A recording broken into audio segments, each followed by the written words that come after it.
Let this be a lesson to you kids at home. Don't run your mouth, because now you get 8 minutes of shirtless fat guy. Let's jump into it.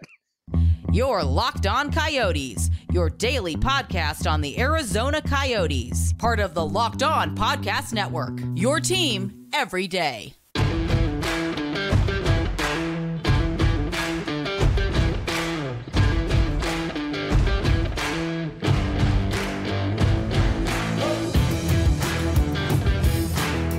Welcome to the show, everybody. This is Locked On Coyotes, your number one daily podcast on the Arizona Coyotes. Today's episode brought to you by Game Time. Download the Game Time app, create an account, and use the code LOCKEDONNHL for $20 off your first purchase. I'm your host, Robyn Leonio, alongside Matthew Jacobson. We want to thank everyone for making this show your first listen every day. We're free and available everywhere you get your podcasts. The Arizona Coyotes, Matthew,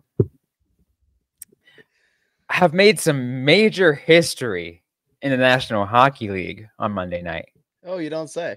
You don't say. Yeah. Shall we remind the viewers what I said before vacation? Let's hear it. So, I think it was after the Blues game, because I hadn't left for vacation yet. When they lost 6-5, I'm like, they'll be lucky to get 2 wins on this Stanley Cup Gauntlet. I also, I'll probably do it for segment 2. I got something planned for the Stanley Cup Gauntlet, but I'm like, they'll get maybe 2 wins. They were playing super inconsistently. They had their first 3-game losing streak of the season.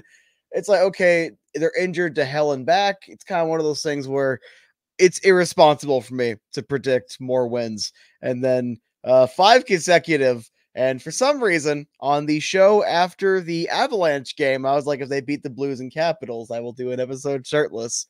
And you guys can see the Batman symbol on my chest now. That's fun. I love it, though. It's amazing. I don't think anyone expected this, though.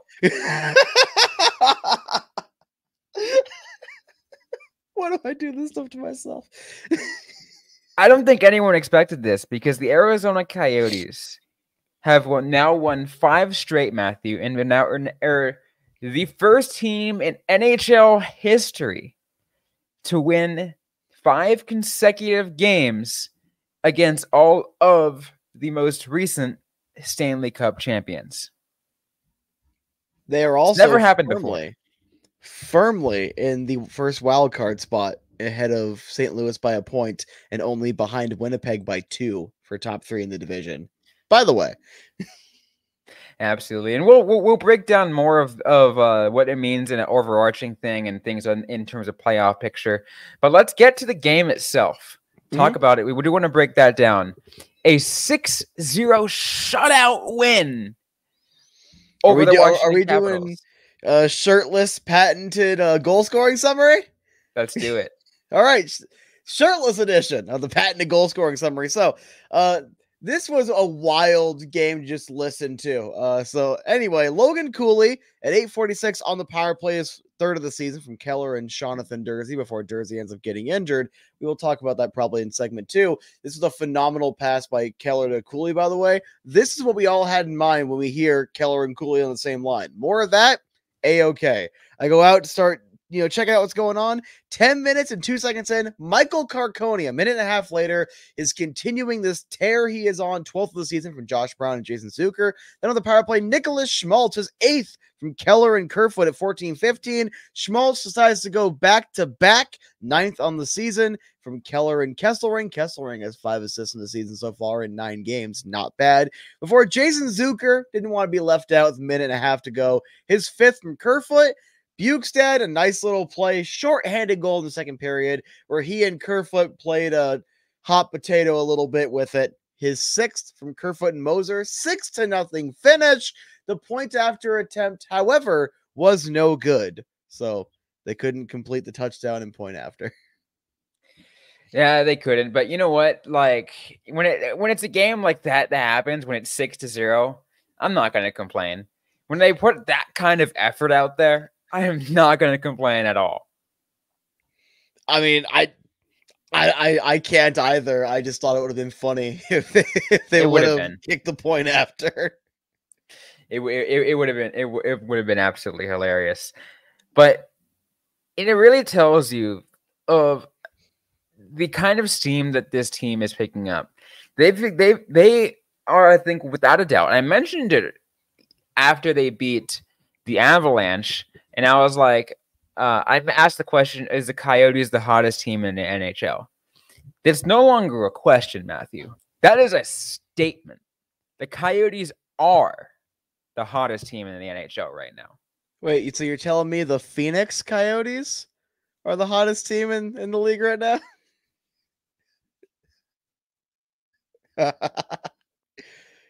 Phoenix? Anyway. Phoenix, yeah.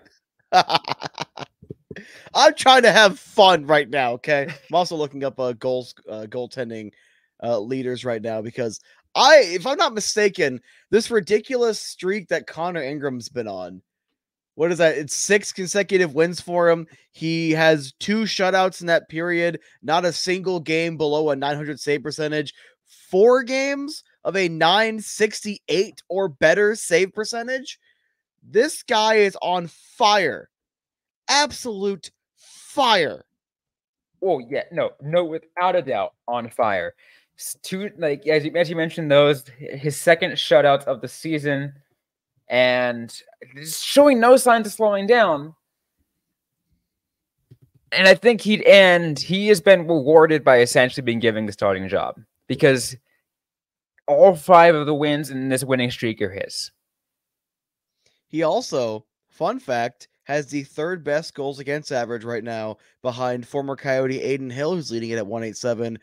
Cam Talbot, 196. Swayman, 208. Connor Ingram, 223. Just ahead of Thatcher Demko and Logan Thompson. Save percentage, he is tied for 2nd. He's behind Swayman, tied for 3rd. He's behind Hill and Swayman. He's tied with Talbot at a 930 save percentage. And he also is tied for 2nd place in the league with shutouts. It's like 8 goalies tied with him with 2. Can I just repeat that one more time?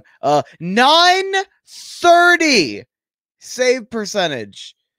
I have not seen a save percentage like that since Ilya Bryzgalov. I'm assuming Mike Smith did it too, but like that's the first thing that comes to mind. Setting it up a little bit, also a waiver claim goaltender. What is it with this team and turning waiver claim goaltenders into starting goaltenders? It is something that absolutely baffles me, and it's interesting. Maybe it's not only that. Maybe it's just Coyotes goaltending coaching, right? Something is going well with those because take a look at how easily the Arizona Coyotes picked apart Darcy Kemper to start off the game. Darcy Kemper was great as an Arizona Coyote, and he was picked apart. Did I forget to mention they had 2 goals and 2 shots? Now, it took them about 10 minutes to get those 2 shots, but they had 2 goals and 2 shots. Shots ended up being close to even towards the end of the game, but yeah, you're right. It was... Kemper gets pulled after the 3rd goal. He faced 5 shots.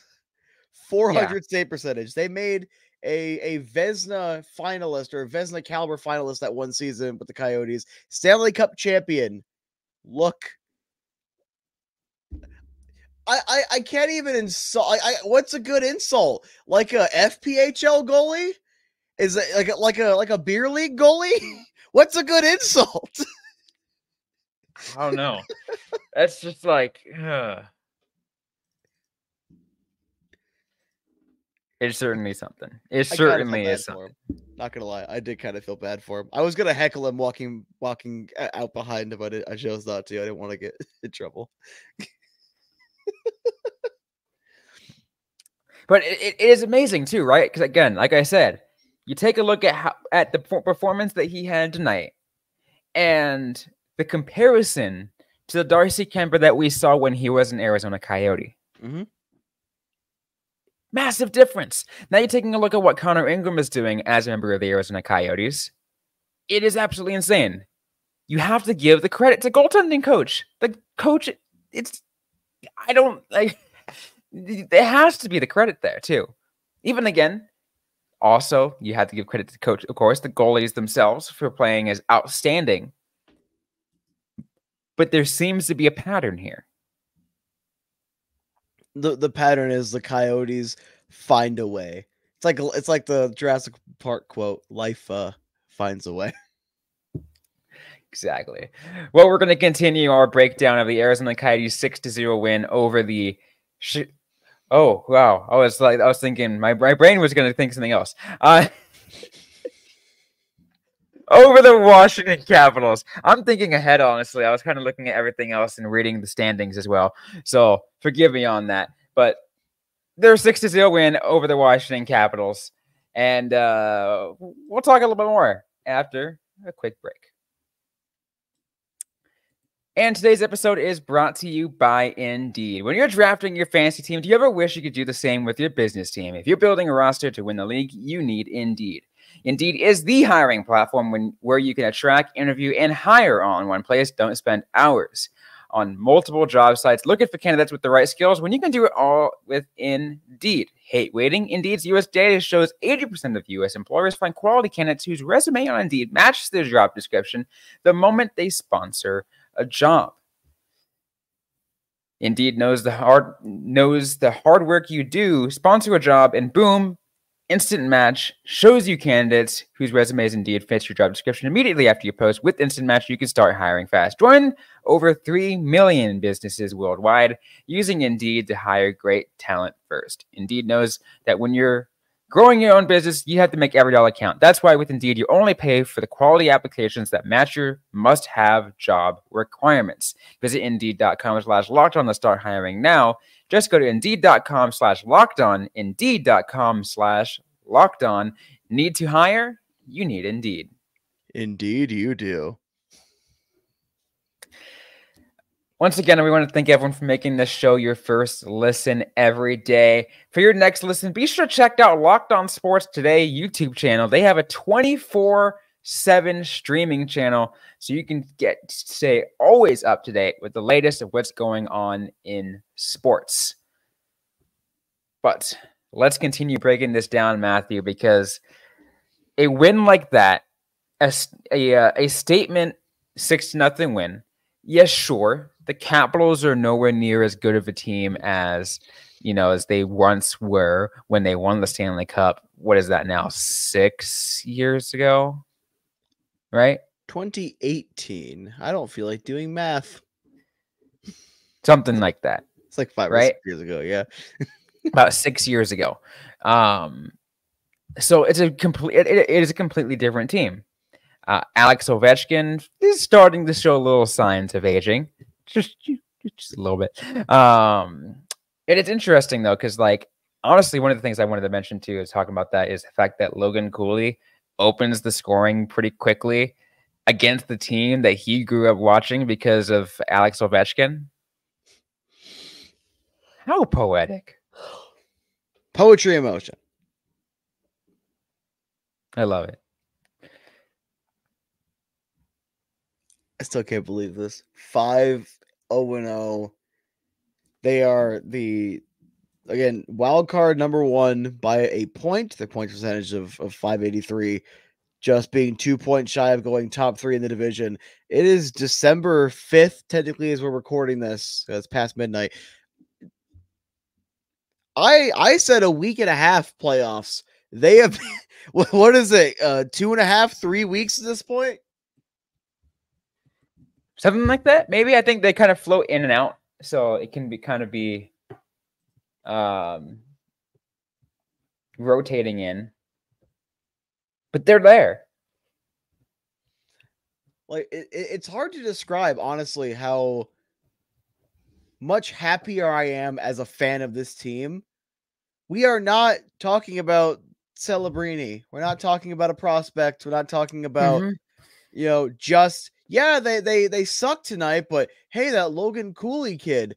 We are literally here talking about a team in a playoff spot in December. Speaking of which, you see the the little graphic that I shared from Money Puck, and I zoomed in closely to the Arizona Coyotes playoff chances. Money Puck's updated chances on here. The Coyotes have a 68.4% chance of making the playoffs, and this is as of right now. I think it probably should be updated a few hours after we record this. So by the time you guys are listening to this, it'll probably be updated more in favor for the Coyotes. I have no doubt. It just needs to climb 0.6% or 0.06%. Whatever that is, I gotta jump that much. Yeah, I care about 0.6%. I think you're fine there. It'll be nice. Sure. I'm so immature.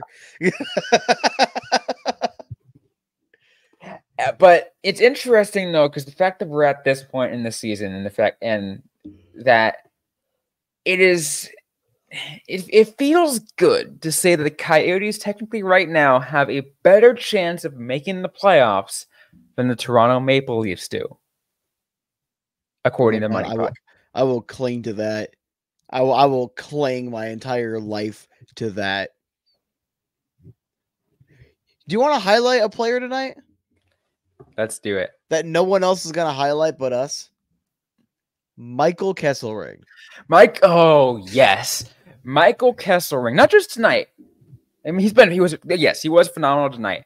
Mm-hmm. But I think in general, you look at tonight's game and every game that he's been a part of since he was called up, he has made an immensely important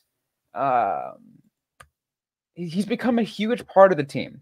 Like, I really think at this point, he has made his case that he cannot get sent down. Yeah, I don't know how you send him down right now. With how well he's playing, here's a couple of surface stats, all right? These are not advanced stats. These are surface stats. He's on a 4-game point streak. He has 5 assists in 9 games. 4 of those assists came in the last 4 games. His last 5 games, he's been a positive plus minus, or at least neutral. Positive in 4 out of those games, neutral or positive in all 5. His time on ice it keeps going up, and he's taking on more responsibility. He has 2 where it's 13 minutes, 59 seconds, so basically 14, 17, 15. He's taking on more meaningful minutes, and he looks like an NHL caliber solid, not top 4, not top pairing, but a solid defenseman, NHL level defenseman. The fact that it feels like they got him for nothing last year, and he did his work. He started the season in Tucson, did not complain, and he's getting an opportunity, and in my opinion, looks better than a couple of the veterans. And this is not me trying to pick on specific guys, but I think he's looked better than Dumba. I think he's looked better than Stetcher right now. I don't know how you justify sending him down. I want to turn to a stat that continuing the theme of checking Money Puck. Mm-hmm. And you guys can check this too. If you go to Money Puck and you go to the Coyotes, look at players, and you filter the stat by expected goals on versus off the ice, which means as a team, what are their expected goal, their supposed expected goal percentage on the ice versus the differential when they're, or off the ice versus their said players' goal differential when they're on the ice. And they have it into 4 different quadrants. They got a top left side, which is better without him, a top right side, which says good with or without him. Bottom is bad with or without him. And then bottom right, better with him. There are a decent amount of players in the better with him quadrant, but an outlier within that quadrant, pretty solid within that quadrant and making himself look fantastic, is Michael Kesselring. It almost makes me not want to freak out about Sean Durzi being injured in this game. Yeah, you're right. Almost. We want to touch on that for like 5 seconds, or you want to tease that and head to the break? We will talk about that after we hear from our sponsor. Yeah, Game Time. So, you shouldn't have to worry when you're buying tickets to your next big event. Game Time is fast and easy. It's a fast and easy way to buy tickets for all sports, music, comedy, and theater events near you. With killer last-minute deals, all-in pricing, views from your seats, and the best price guarantee, Game Time takes the guesswork out of buying tickets. Game Time is the only ticketing app that gives you complete peace of mind with your purchase. See the view from your seat before you buy, so you know exactly what to expect when you arrive. All-in pricing shows you the total upfront, so you know you're getting a great deal without hidden fees, and buy tickets in seconds with 2 taps. Take the guesswork out of buying tickets with Game Time. Download the Game Time app, create an account, use code LOCKEDONNHL for $20 off your first purchase. Terms apply. Again, create an account, redeem code LOCKEDONNHL for $20 off. Download Game Time today. Last minute tickets. Lowest price guaranteed. So, Matt, you talked about it. Let's get to that little piece that happened during the game that we do have to address, and it is the injury to Sean Durzi as assessed by one Tom Wilson. Lower body injury. It was a hard hit. Some people said that he left the ice. I didn't quite see both of his skates coming off the ice. It was a big hit.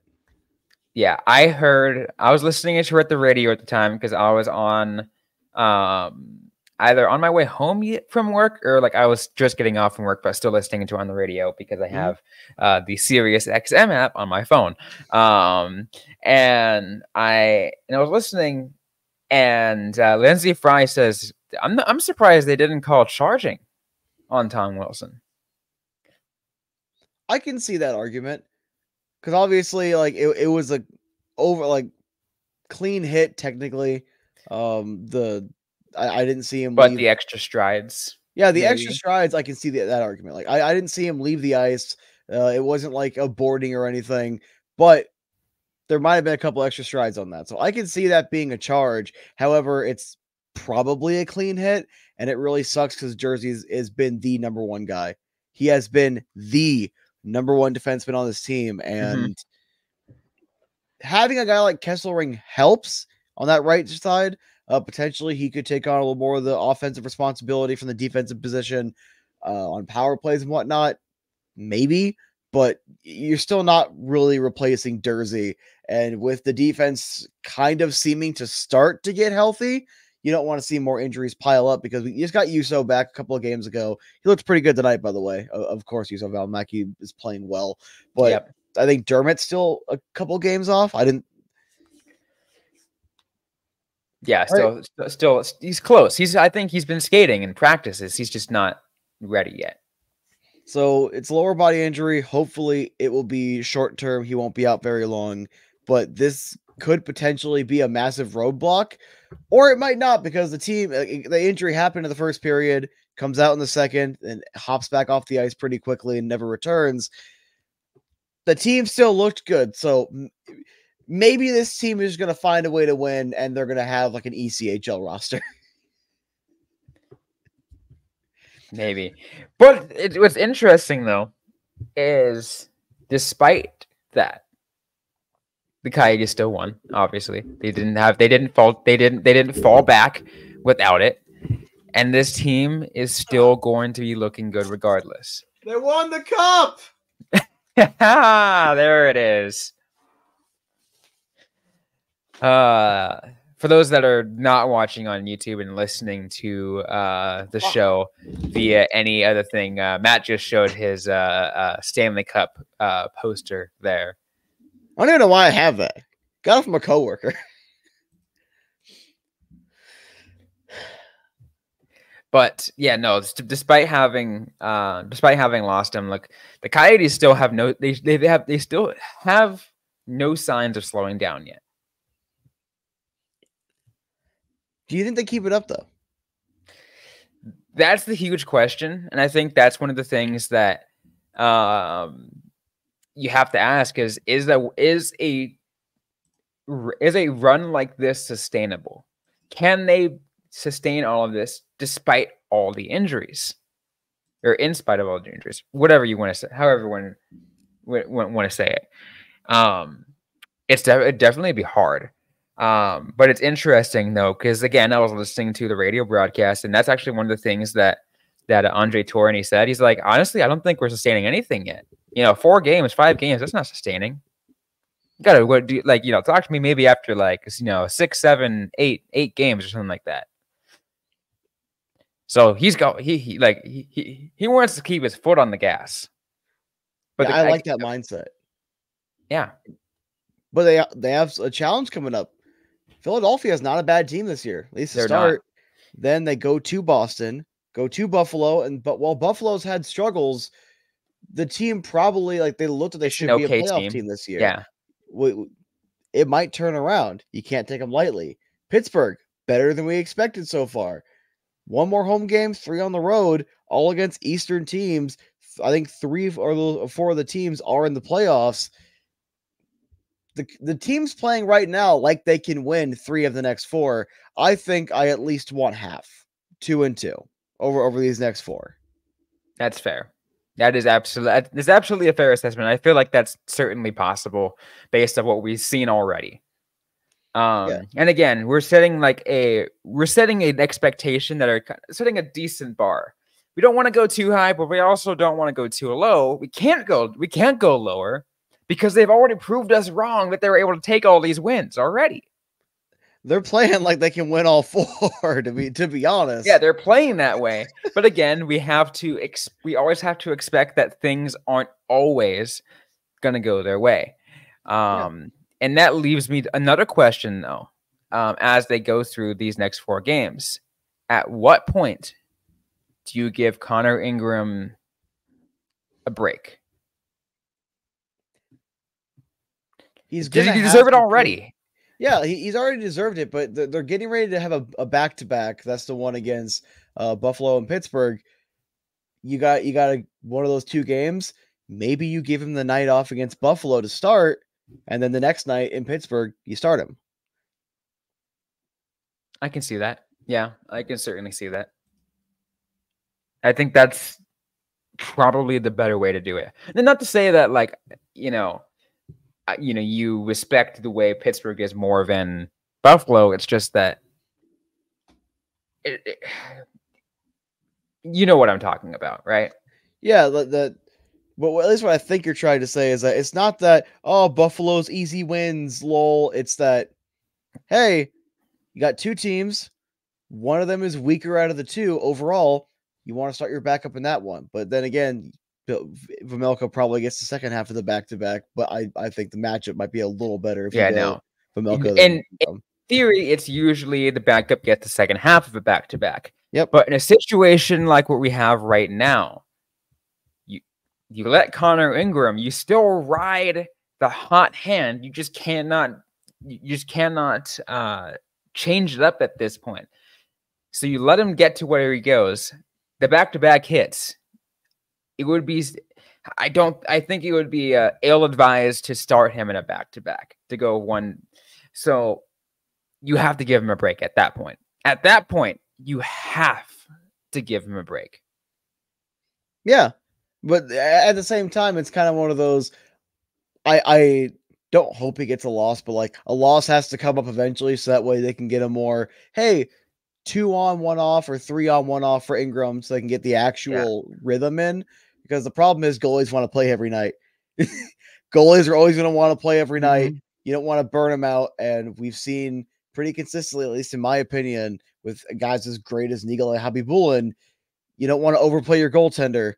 They're going to have to work the backup in eventually. And I feel like if they keep this pace, they keep building, you get top 3 in the division, they kind of have to start managing their goaltender like a playoff goaltender, like a playoff goaltending tandem. You're right. Absolutely. And it definitely has, you definitely have to at that point. Before we close, one other thing I want to talk about, and it is another question for you. And it is, Another question in regards to the sustainability of this team and its skill set and its run that it's had. How long can Michael Carcone keep up his hot streak? A week ago.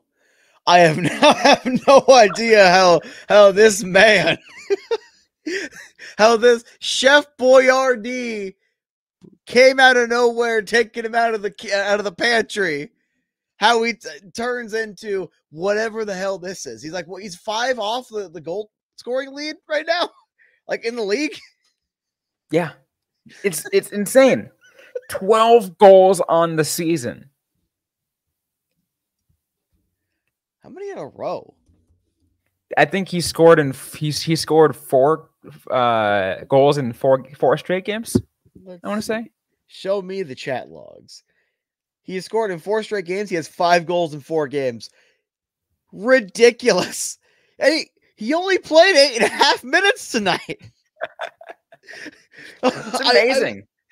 After the Cooley goal, I come out of my shop. I go over to the Zam tunnel just to watch a little bit. Like 2 seconds later, oh yeah, he got Carconed. Just a snipe whistled past him.